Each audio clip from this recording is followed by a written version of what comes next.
या गावातले अनेक काम आहेत तिथं उल्लेख केला. जवळपास गावातले 80% काम कॉन्क्रीटचे रस्ते झाले.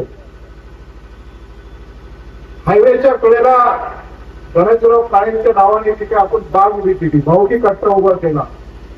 कशा पद्धतीने पुढे जाऊ शकतो एक कल्पकता विजय पुरड्यांच्या. खूप पुढे तरी जलद गतीने करत असताना काही प्रमाणामध्ये लोकांमध्ये थोडेसे नाराजी झाले असतील, पण नाराजी जरी झाले असेल पण विजयाने काम केलं हे मात्र लोकांच्या मनामध्ये ते समाधान आहे. अहो एवढंच काय,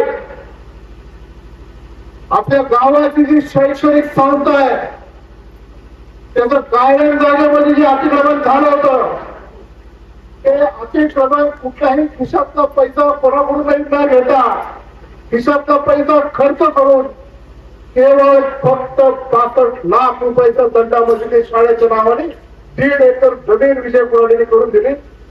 महाराष्ट्रातली पहिली केस आहे.